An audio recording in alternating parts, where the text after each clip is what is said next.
ইয়া আইয়ুহাল্লাযীনা আমানু, হে ঈমানদারগণ, কুতিবা আলাইকুমুস সিয়ামু কামা কুতিবা আলাল্লাযীনা মিন ক্বাবলিকুম, তোমাদের উপরে আমি রমজান মাসের রোজাকে ফরজ করে দিলাম, যেমন তোমাদের পূর্বপুরুষের উপরে আমি রোজাকে ফরজ করে দিয়েছি।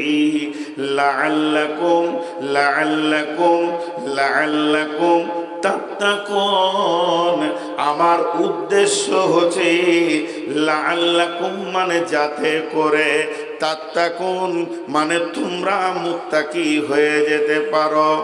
বন্ধুরা আমার, আল্লাহ তাবারাক ওয়া তাআলা আল্লাহ তাবারাক ওয়া তাআলা আমাদেরকে মুত্তাকি বানানোর জন্যে এত সুন্দর করে একটা প্রোগ্রাম বানিয়ে দিয়েছেন যে তোমরা আমার রমজান মাসের রোজা যে রাখবে তার জন্যে মুত্তাকি হওয়াটা আসান হয়ে যাবে এবং তোমরা মুত্তাকি হয়ে যাবে, এতে কোনো সন্দেহ নাই।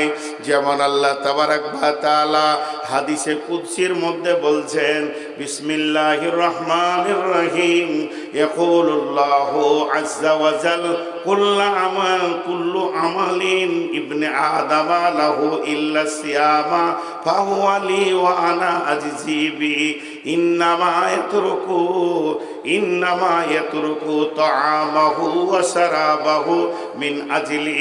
আল্লাহ তাবারাক ওয়া তাআলা বলছেন হাদিসে কুদসির ভিতরে, যতগুলো ইবনে আদম, আদমের সন্তান রোজা রাখে তারা আমার জন্য রাখে, যারা রোজা রাখে তারা আমার জন্য রাখে, যারা রোজা রাখে তারা আমার জন্য রাখে, এবং তাদের রোজার বদলা অন্য কিছু নয়, তাদের রোজার বদলা আমি আল্লাহ নিজেই তাদের বদলা। তার মানে আমি আপনার এই মাদ্রাসার ছেলেদেরকে বললাম যে ফার্স্ট হবে একটা কোরআন পাবে, সেকেন্ড হবে তো একটা হাদিস দিব, আর থার্ড হবে তো তাকে একটা কলম দিব, আর সান্ত্বনা প্রাইজ অমুক দিব তসুক দিব। এতগুলো প্রাইজের ঘোষণা করলাম, আর তারই ভিতরে বললাম যদি কেউ 5000 হাদিস মুখস্থ শোনাতে পারে তাকে আল্লাহকে দিয়ে দিব, মানে আল্লাহও একটা নিজেই প্রাইজ। এটা আমি বোঝানোর জন্য বললাম, উদাহরণ দিলাম। তেমনি আমার আল্লাহ বলছেন যারা খাওয়া ছেড়ে দেয়, পান করা ছেড়ে দেয়, তারা আমার জন্যে ছাড়ে, অন্য কারোর জন্যে ছাড়ে না। অতএব এই আমলটার বদলা অন্য কিছু নয়, এর বদলা আমি আল্লাহ নিজেই তার হয়ে যাব। কত বড় ইবাদত! একটা ছোট্ট কথা বলছি, আর এটা মগজে, ব্রেনে একদম পিনের মতো গেঁথেলেন। পৃথিবীর বুকে কোরআন আর হাদিসের 1 থেকে 100 এ থেকে জেড পর্যন্ত যত আমল এসেছে, যত আমল এসেছে, যত আমল এসেছে, সব আমল লোক দেখানি করা যায়, সব আমাল লোক দেখানি করা যায়। আমি বক্তব্য রাখছি অহংকারের সঙ্গে, লোকে বলবে বিরাট বক্তা, আল্লাহর কাছে লাত খাবো। আমি সুর করে কোরআন শরীফ পড়ছি এমন সুন্দর করে, লোকে বলবে কারি, আল্লাহর কাছে লাত খাবো। আমি শহীদ হচ্ছি বীর হয়ে, লড়াই করে জান চলে গেল, লোক বলবি কত বীর রে, আল্লাহর কাছে লাত খাবো। আমি নামাজ পড়ছি লোক দেখিয়ে, আল্লাহর কাছে লাত খাবো, মানে বদলা পাবো না, বদলা পাবো না, বদলা পাবো না কোনো আমল। আমি দান করছি, লোক বলবে ওরে সুবহানাল্লাহ কত বড় দাতা রে, আল্লাহর কাছে লাত খাবো। তার মানে হচ্ছে পৃথিবীর যত আমল আছে, ওই আমলটা যদি কেউ নিয়ত করে যে আমি লোককে দেখিয়ে করছি, সম্ভব সম্ভব সম্ভব সম্ভব সম্ভব সম্ভব। কিন্তু একটা আমল আছে পৃথিবীতে যেটা 1000 নিয়ত করলো লোক দেখানি হয় না, সেটা হলো রোজা, সম। আল্লাহ বলছে যারা খায় না, পান করে না, তারা আমার জন্যই করে না। যারা খায় না, পান করে না, তারা আমার জন্যই করে না। একটা উদাহরণ দিচ্ছি, বুঝাবার জন্য বলছি। আপনার বাড়ি পারদাওনাপুর, আপনার বাড়ি সভাপুর, হঠাৎ আপনার মায়ের ওষুধ আনতে হবে কিংবা পাম্প মেশিনে একটা পার্টস লাগবে। মাসটা রমজান মাস, ভোরবেলায় উঠে সাহারি খেয়ে ফজরের সলাৎ পরে বের হয়ে চলে গেলেন ধুলিয়ান ডাক বাংলা। মাল পেছেন না, ওষুধও পেছেন না। একজন বলল, এই পাঁচটা বহুত পুরাতন আপনার মেশিনটা, এই পাঁচটা যদি নিতে হয় তো বহরমপুর গেলে পেয়ে যাবেন, আপনার কাজের জরুরি ছিল। আপনি মারলেন টান বহরমপুর। ওখানে যখন পৌঁছালেন তখন 10টা বাজছে, কেবল দোকান খুলল। মালটা নিলেন, আসতে আপনার 12টা একটা ধুলিয়ান হয়ে গেল। এরপরে আপনি নদী পার হলেন, প্রায় বাড়ি ঢুকতে 2টা বাজছে। প্রখর রোদ, আর এই রোদে জার্নি করে ভিতরটা মরুভূমি হয়ে গেছে। মনে হচ্ছে যেন এক জকে হবে না, এক বালতি পানি লাগবে তবে এই জানটা ঠান্ডা হবে, তাছাড়া মনে হয় যেন ভিতরটা মরুভূমি হয়ে গেছে। শুকনো ঢোক গিলা হচ্ছে। তারপরও আমি গোসল রকম করে গায়ে তেলটা নিলাম, এবার গোসলখানায় গেলাম, মেশিনটা চালিয়ে দিলাম, কিংবা বিবিকে বললাম, বেগম রে তুমি আমার কলটা চেপে দাও, একটু গাটা ঠান্ডা করে নি। আমি মগে করে পানি নিয়ে মাথায় ঢালছে, শীতল পানি আমার চামড়াকে ঠান্ডা করছে। ভিতরে যেন আমার দিল বলছে ওই পানিটা 1 গ্লাসও কম করে প্রয়োজন ছিল, কিন্তু ওই পানিটা যখন মুখের ওপর দিয়ে যেছে তখন আমি ঠোঁটটাকে চেপে ধরে নিয়েছি। ওই অবস্থায় পানি ঢালতে ঢালতে যদি 2-3 ঘুঁট খেয়ে নি, পৃথিবীর কেউ দেখতে পাবে না, কারো ক্ষমতা নয়। গাঁওয়ালা দেখবে না, মুসল্লি দেখবে না, ইমাম দেখবে না, মসজিদ দেখবে না, হাজি দেখবে না, গাজী দেখবে না। তারপরও আমি খেলাম না, মুখটাকে আরো চেপে ধরছি যাতে করে 1 ফোঁটা না চলে যায়। এরপরে আমার গোসল হয়ে গেল, সালাত আদায় করলাম। বিবিকে বললাম তুমি বাইরে থাকো, আমি একটু ঘরের ভিতরে ফ্যানটা চালিয়ে দিই। ফ্যানটা ঘুরতে শুরু করলো, আর চুপ করে বিছানায় শুয়ে গেলাম। চৌকির নিচে মাছ আছে, মাংস আছে, ভাত আছে, রুটি আছে, ফ্রিজে কোল্ড ড্রিঙ্কস আছে, কলা আছে, আপেল আছে, আঙ্গুর আছে, জুস আছে, সমস্ত খাবারের ভান্ডার রয়েছে। ঘরের ভিতরে কেউ নাই, আব্বা নাই, মা নাই, বিবি নাই, সন্তান সন্ততি নাই। দরজা লাগানো আছে, হুড়কাও লাগিয়ে দিতে পারবো, সমস্ত কিছু ক্লিয়ার। এরপরও আমার মন বলছে না যে 1 ঘট ফ্রিজের পানি পান করেনি। এটা কেন বলছে না? একমাত্র আমার দিল বলছে, আমার আল্লাহ দেখছে। এখন যদি আমি একটা আঙ্গুরও খেয়ে নি, সারা পৃথিবী না দেখলেও আল্লাহ দেখছে। এই জন্য আমার আল্লাহ বলছেন, নিশ্চয় আমার গোলাম খাওয়া পান করা ছেড়েছে, আমার জন্যই ছেড়েছে। যদিও মানুষকে দেখিয়ে রোজা রাখতো, তাহলে গোপনে পেট ভরে খেয়ে নিত, সমাজে বলতো আমি রোজা রেখেছি, পৃথিবীর কেউ জানতো না, রোজাদারের সম্মানটা ওকে দেওয়া হয়ে যেত। কিন্তু একমাত্র রোজা রেখেছে তো আমার জন্যই রেখেছি। এখন আপনাদেরকে আমি ছোট করে প্রশ্ন করব, বলেন লোকটা পরেজগার হয়েছে কি হয়নি? মুখ খোলেননি, কিন্তু আরেকবার প্রশ্ন করছি, আপনারা বলেন ওই লোকটা আল্লাহর ভয়ে পরেজগার হয়েছে কি হয়নি? বাস, আল্লাহ ওইটাই চাইছে। আল্লাহ ওইটাই চাইছে যে আমাকে ভয় করে কাজ কর সারা জীবন। এটা 1 মাস খালি ট্রেনিং করাতে আসছে, ট্রেনিং। জি, এর জন্যে না খাওয়ার ইবাদত, কিন্তু এটা কষ্ট।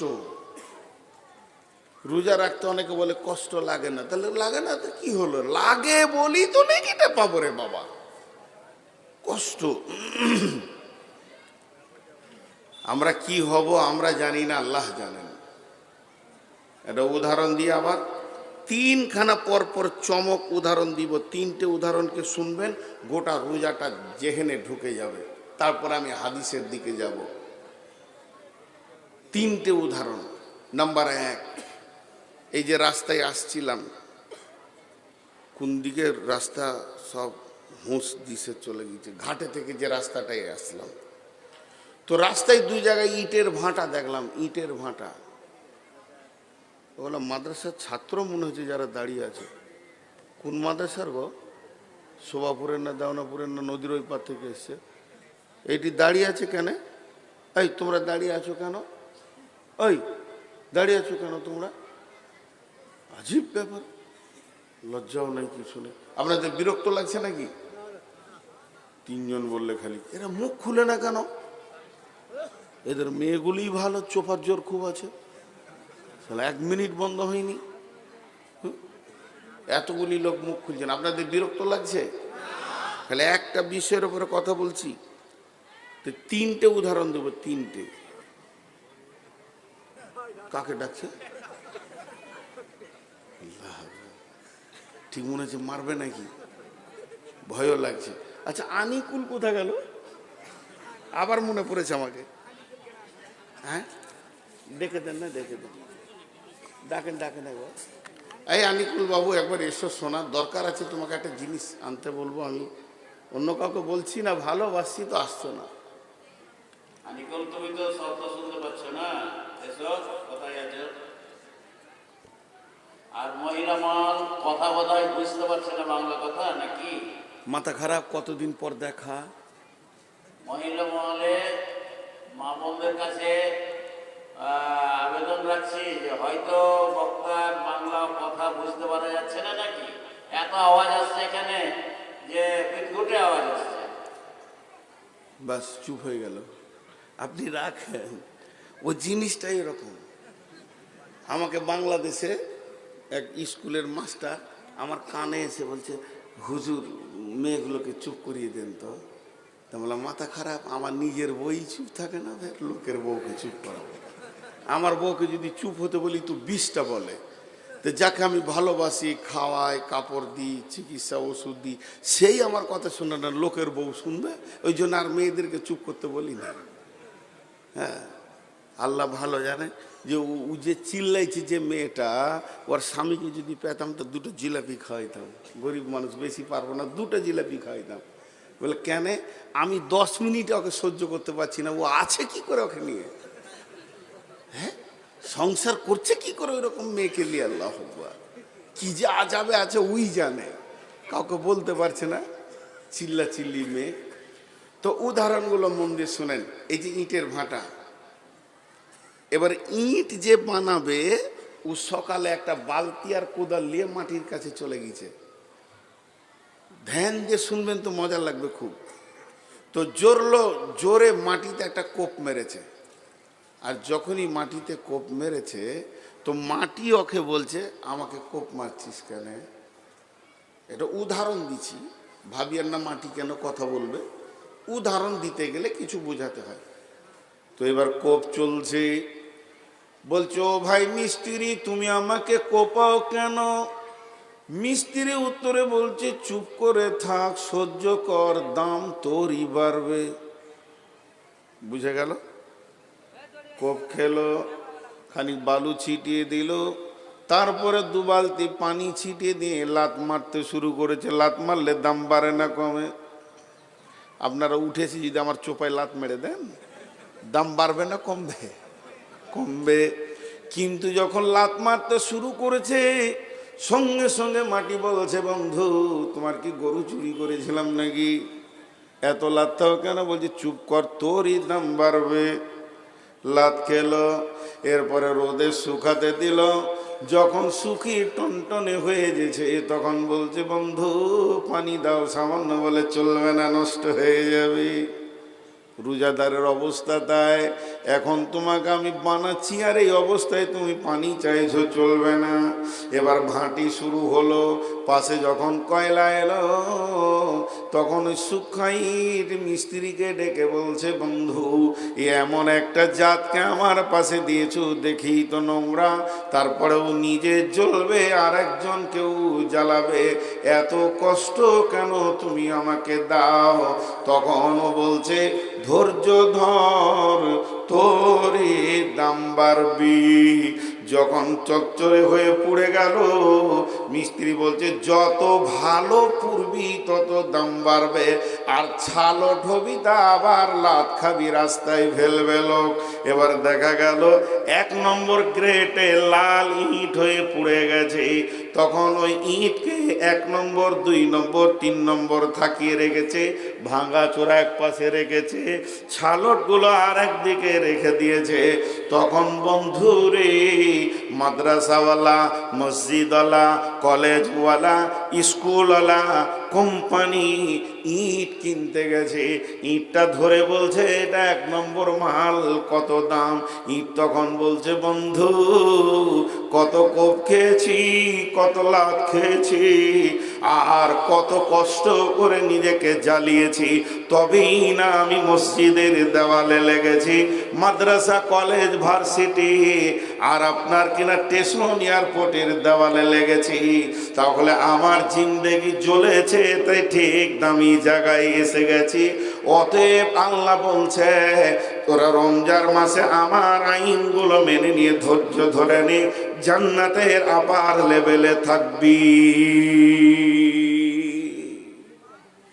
বুঝাতে পারলাম? আপনারা বুঝেছেন, আলহামদুলিল্লাহ। আর একটা উদাহরণ দিই, আর একটা উদাহরণ। যখন লোহা তরল হয়ে গলে, এই লোহা এমনভাবে গলে যায় মনে হবে পানি। তো লোহা যখন তরল হয়ে গলে, তখন ওই লোহাটাকে প্লাস্টিকের বালতি করে নিয়ে গিয়ে ছাঁচে দেয়, তাই না? আরে হ্যাঁ না বলে না? বলছে হ্যাঁ। লোহা গলে গেছে, যে প্লাস্টিকের বালতিতে গেছে। কি সুন্দর মন দিয়ে শুনছে। আজি লোহা প্লাস্টিকের বালতিতে যাবে? লোহা যখন গলে যায় তখন একটা ছাঁচের মধ্যে দেওয়া হয়। ছাঁচটা টেম্পার কত, ওকে রেলের চাক বানায়, রেলের পাতি বানাই, পাম্প মেশিনের পার্টস বানাই, তাহলে ছাঁচটা মজবুত কত।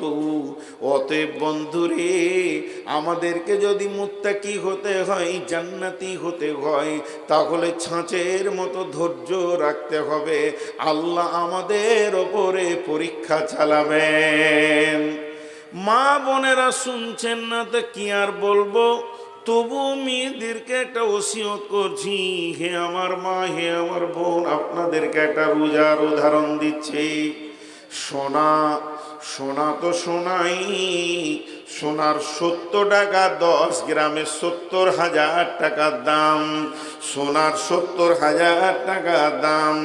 এখন যদি আমি 20 গ্রামের সোনা দিয়ে একটা গলার হার বানাই, আর গোটা হারটা অত্যন্ত সুন্দর বানিয়েছেন কারিগর, খালি হুঁকটা একটু বেঁকা, সামান্য হুঁকটা একটু বেঁকা হয়ে গেছে, বিবি বলবে, জি ইচ্ছাই কি জিনিস বানিয়েছে, 1,40,000 টাকার মূল্য নাই, দুধ ছাই বলে দেবে। ছি, দেখো তো মালটা হয়নি। তার মানে হচ্ছে, সোনা যতই দামি হোক না কেন, সোনাকে ভাটিতে ঢুকতে হবে। সোনা যতই দামি হোক না কেন, অ্যাসিডে পুড়তে হবে, সোনাকে আগুনে জ্বলতে হবে, তারপরে সে ডাইসে যাবে। এর উপরে তাকে সোয়াগা দিয়ে ছিলে তাকে পালিশ চাপাবে। যখন অতি সুন্দর হয়ে যাবে, এত দামি জিনিসটা এতগুলো মার খেলো, হাতুড়ি খেলো, ডাইস খেলো, আগুনে গেল, অ্যাসিডে গেল, সোয়াগাতে ছিল, যাদের কাছেও গেল তাদের মূল্য কিছু নাই। সোয়াগার খুব বেশি তো 30-40 টাকা কেজি। হাতুড়িতে যে মার খেয়েছে, ওই লোহার হাতুড়িটা খুব বেশি 80-90 টাকার কেজি। আগুনের মূল্য নেই, কয়লার আর কত দাম, এদের ভিতরে ঢুকে ওই সোনা সুন্দর যখন হয়ে গেল তখন ওর দাম কেমন বাড়লো। মেয়েরা নিজের কাঁচা চামড়াকে ফুটিয়ে ঝুলিয়ে দিল, নাককে ফুটিয়ে ঝুলিয়ে দিল, তাতে তার ব্যথা হলো না, আবার খিলখিল করে হাসছে, কান নড়াচ্ছে, নাক নড়াচ্ছে। অতএব হে মুমিন, যখন রমজানের রোজাকে আমরা একগ্র চিত্রে মেনে নিতে পারবো, তো আমার রব আমাদেরকে এত সুন্দর বানাবেন যে আমরা জান্নাতের অলংকার হয়ে যাব।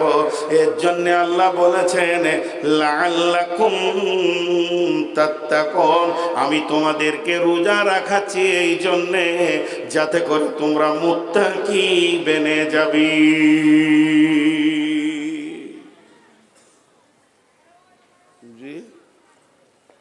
যাতে করে তোমরা মুত্তাকি বেনে যাবে। লাআল্লাকুম তাত্তাকুন, যাতে করে তোমরা মুত্তাকি বেনে যাবে। তাহলে কত সুন্দর উদাহরণ দিলাম। এরপরে আল্লাহ কি বলছেন? বিসমিল্লাহির রহমানির রহিম।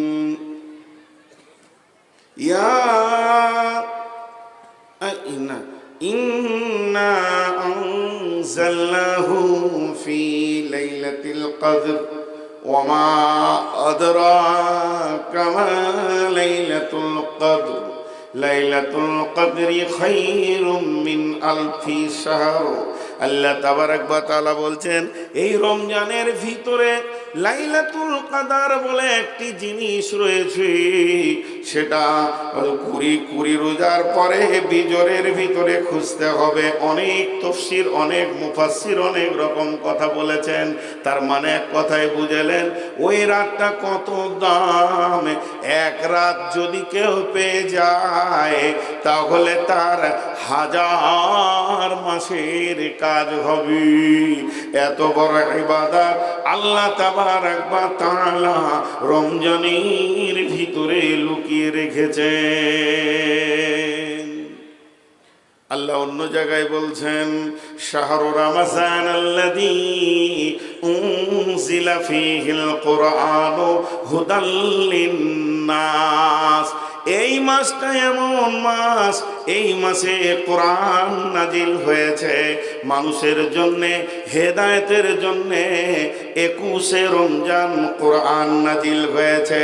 এই মাসটা রমজান মাস, এই মাসটা রহমতের মাস, এই মাসটা মাগফিরাতের মাস, এই মাসটা নজুলে কোরআনের মাস, এই মাসটা হেদায়েতের মাস, এই মাসটা আপনার জিহাদের মাস।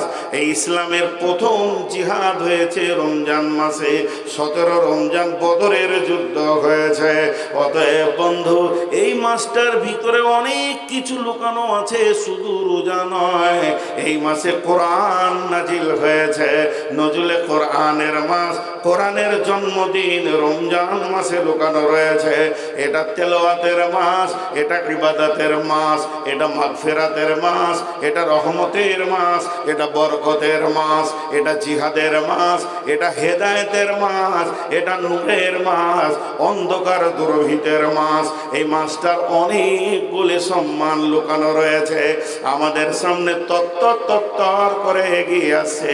এই জন্যে কবি বলছেন, এ রমজানেরই রোজাদারের দুইটি খুশি, একটি খুশি ইফতারে, অপরটি হয় আল্লাহর দিদার রোজ হাসুরের প্রান্তরে। এই লাইটটা বন্ধ কর, নিতে পারি না রে বা, মাথা ধরে যায়। ওপরতে হয় আল্লাহর দিদার রোজ হাসুরের প্রান্তরে।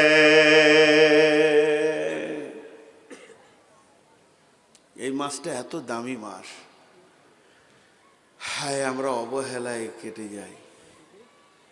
বোকা যারা খ্যাপা। আচ্ছা সবাই একবার বলি, রমজান মাসে রোজা রাখবো ইনশাআল্লাহ। সকলে জোরে বলি, রোজা রাখবো ইনশাআল্লাহ। যারা রাখবেন না হাত তুলেন। অনেকগুলো লোক রোজা রাখবে না। সকালে রোজা রাখবো ইনশাআল্লাহ। আল্লাহ আমাদেরকে রোজা রাখার তৌফিক দান করুন। আল্লাহ আমিন। কিন্তু দুঃখর কথাটা বলতে আর মন দিয়েছে না জি, দুঃখর কথাটা বলতে আর মন দিয়েছে না। আল্লাহ তাবারাক ওয়া তাআলা বলছেন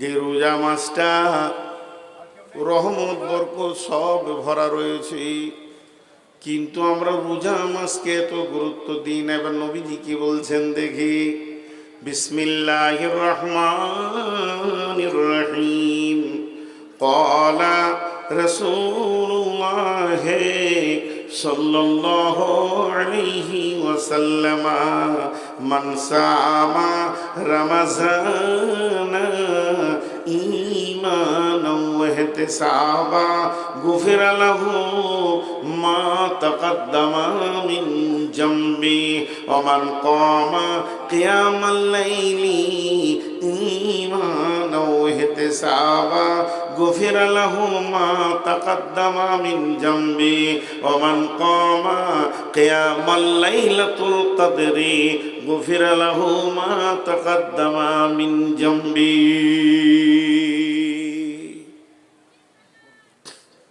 শুনি সব খুশি হয়ে যাবে। প্রথমেই আল্লাহ রসুল বলছেন, যে রমজান মাসে রোজা রাখবে ইমান ইহতিসাবের সঙ্গে, তার পূর্বের অনেক গুনাহ মাফ হয়ে যাবে। আর কেউ বলেছে সব গুনাহ মাফ। খুশি লাগলো না? লাও, কি আর বুঝাবো বলেন তো? এতগুলি লোক খুশি হতে পারলেন না। খুশি হলে আলহামদুলিল্লাহ বলতে হয়, আশ্চর্য লাগলে সুবহানাল্লাহ বলতে হয়। আমি আর একবার বলছি, আল্লাহ নবী বলছেন, মান সামা রমাযানা ঈমানান ওয়া ইহতিসাবা, যে লোকটা ঈমান ইহতিসাবের সঙ্গে রোজা রাখবে, গুফিরা লাহু মা তাকাদ্দামা মিন জামবি, তার পূর্বের যত গুনাহ আছে মাফ হয়ে যাবে।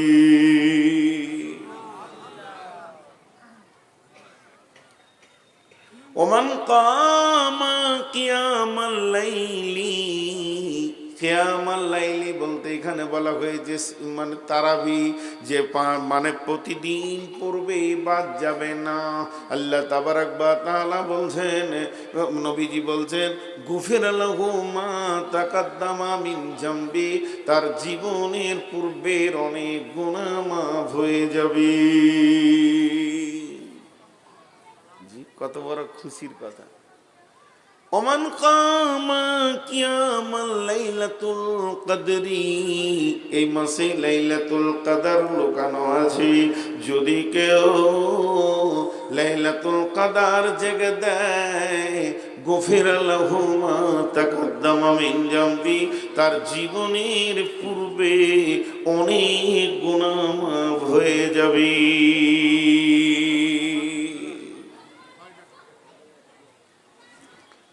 মাফ হয়ে যাবে।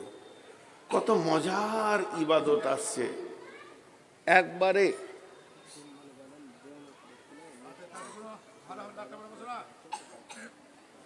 দেওনাপুর, কোন দেওনাপুর?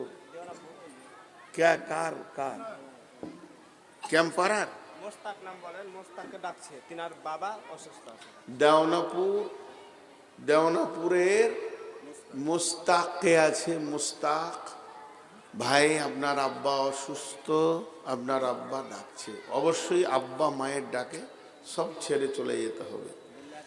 আপনি যান, আপনার আব্বা অসুস্থ, মুস্তাক কে আছেন পারদেওয়ানাপুরের, মুস্তাক ক্যাম্পারার, চলে যান। যেহেতু আপনার আব্বা অসুস্থ, আপনাকে ডাকছেন। জি, এগুলো এলান করতে হবে সব বাদ দিয়ে। তাহলে জীবনের গুনাহ মাফ। কত সুন্দর ইবাদত আল্লাহ দিয়েছেন, আপনার আমার জীবনের গুনাহ মাফ করার কত রাস্তা দিয়েছেন। কিন্তু আমি একটা প্রশ্ন করব, যদি আমার সঙ্গে আপনারা প্রশ্নতে একমত হন তাহলে বলবেন ঠিক আছে, আর যদি দ্বিমত হন তা বলবেন আমার প্রশ্নটা ভুল আছে। আমার প্রশ্নটাকে বোঝার চেষ্টা করেন। প্রশ্ন বুঝলে, ওদিকে আবার দাঁড়িয়ে আছে নাকি? আল্লাহ আকবার, আর আমাকে আজকে মার্ডার করবি। আমাকে মার্ডার করবে ওরা গো। আহা, কিভাবে দাঁড়িয়েছে বুকে হাত দিয়ে, খালি তুই শালা নেমে দেখ, তোকে দেখছি। ও, কি দোষ করেছি রে ভাই তোদের, হ্যাঁ? এমন করে দাঁড়িয়েছে না, খালি তুই নেমে দেখ, কত চোপা চালাইছিস, তোকেই দেখছি একবার। বেয়াদব। তো আমার প্রশ্নটা আগে বুঝেন। আমার প্রশ্ন হচ্ছে, ঈদের নামাজ পড়ে নিব, তারপর থেকে শুরু করব, চুরি করব, ব্যভিচার করব, জিনা করব, বেপরদা থাকব, জুয়া খেলবো, সুদ খাবো, মার্ডার করব, খুন খারাপি করব, লুটেরা করব, লুচ্চাগিরি করব, নামাজ পড়ব না, জাকাত দেব না, হজ করব না, কালেমা পড়ব না, যত গুনাহ আছে করব, লুটে ফুটে টাকা পয়সা করব। আর যেদিন পশ্চিম দিকে রমজানের চাঁদ উঠে যাবে, চাঁদটা দেখে নি, নদীতে ঝাঁপ মেরে দিব, গোসল করে নিব, সাবান মেখে নিয়ে এশার নামাজে তারাবি পড়ার জন্য চলে আসবো। মুসল্লির মতো টুপি লাগিয়ে সুন্দর করে 1 মাস রোজা রেখে নিব, সব গুনাহ মাফ হয়ে যাবে।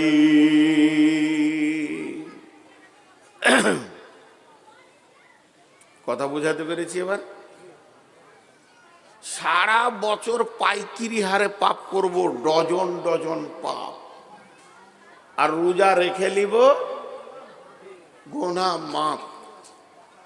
আর কেউ এখানে একটাও আলিম, সারা দুনিয়ার কোনো আলিম বলতে পারবে না যে হাদিসটা জাল বা জয়ীফ, যেহেতু নবীজি বলেছেন, সেই হাদিস বুখারী।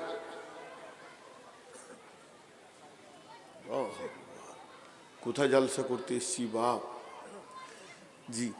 সারা এলাকার লোক জি গোনায় আমার জর্জরিত হয়ে গেল, আর রমজানে এত সুন্দর করে রোজা রাখবো, একবারে রসুল যেমন করে রেখেছিল, একটা পাপ করব না। তাহলে জীবনের গুনাহ, কথা বলে না, জীবনের গুনাহ, তা না এত নামাজ পড়া কি দরকার আছে? কিন্তু আল্লাহ তাবারাক ওয়া তাআলা রসুল দুটো শর্ত করেছেন। শর্ত দুটো খুব ভালো করে শুনেন। শর্ত শর্ত শর্ত বুঝেন তো? শর্ত বুঝেন কি না? হ্যাঁ, আপনি আমাকে কি শর্ত করলেন?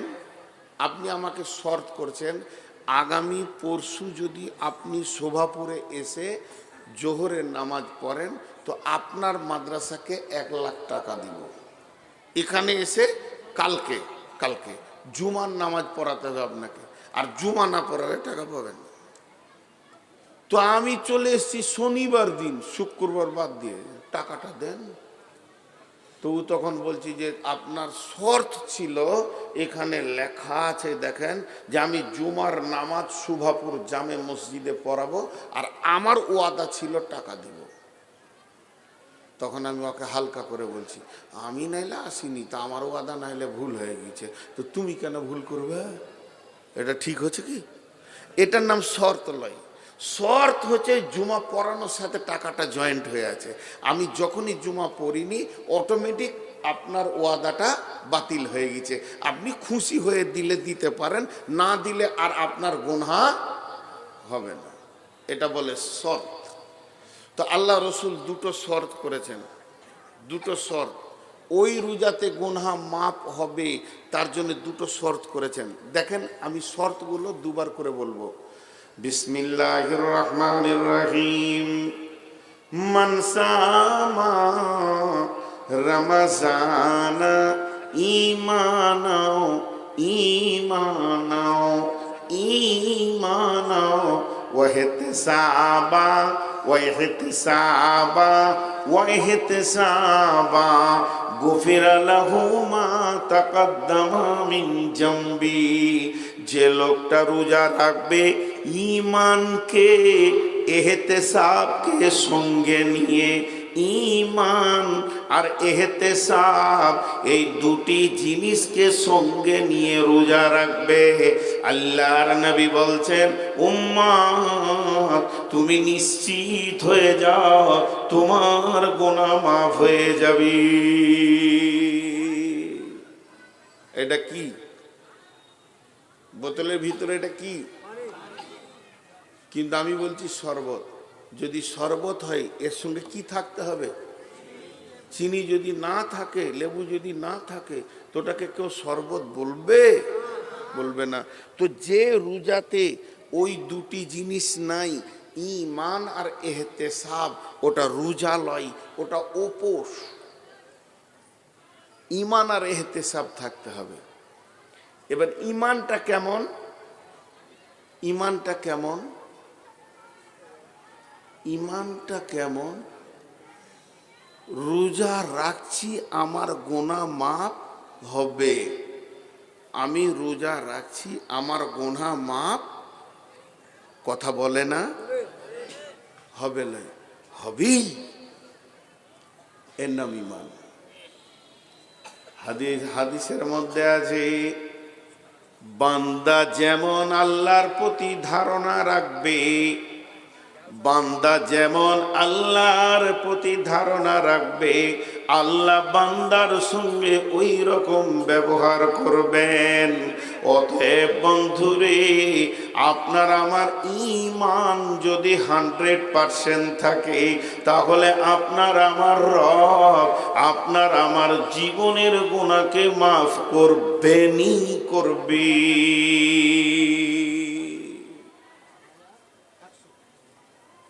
রোজা রাখছে, তো মনে মনে ভাবছে মাফ হতেও পারে, না হবে, এরকম মনে মনে চলবে। আপনারা ধ্যান দেন আমার কথাগুলোতে, চলবে না।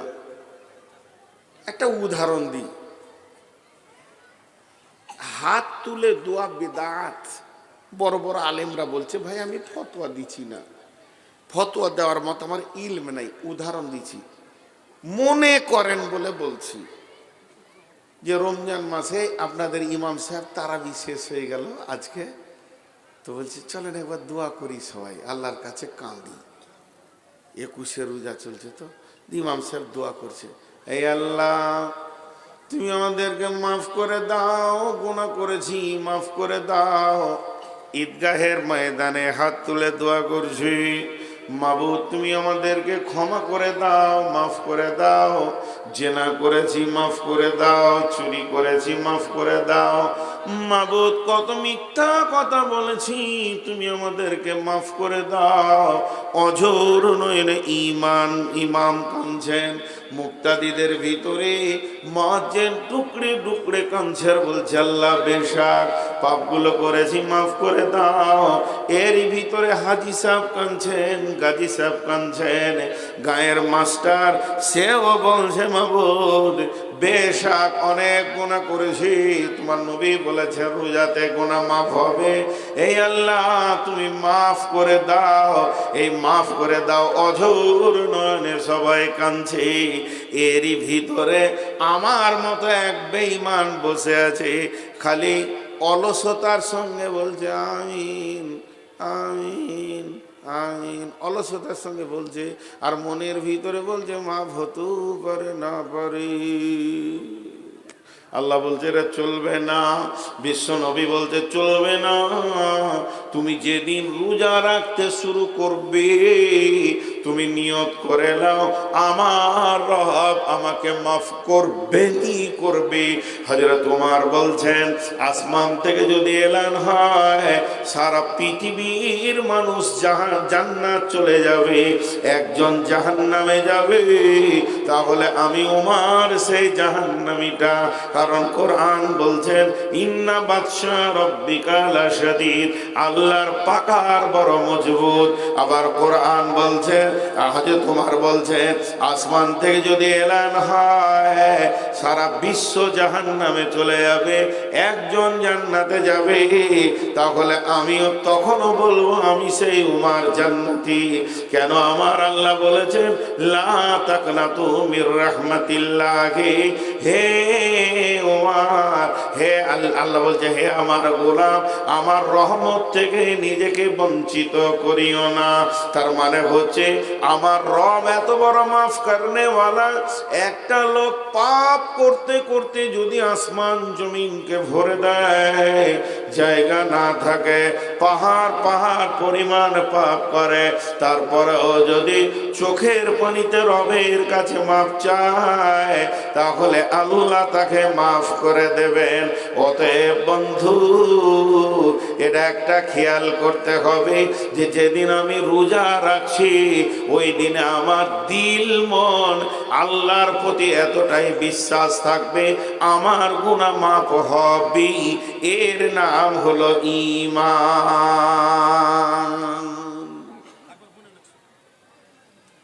এর নাম ঈমান।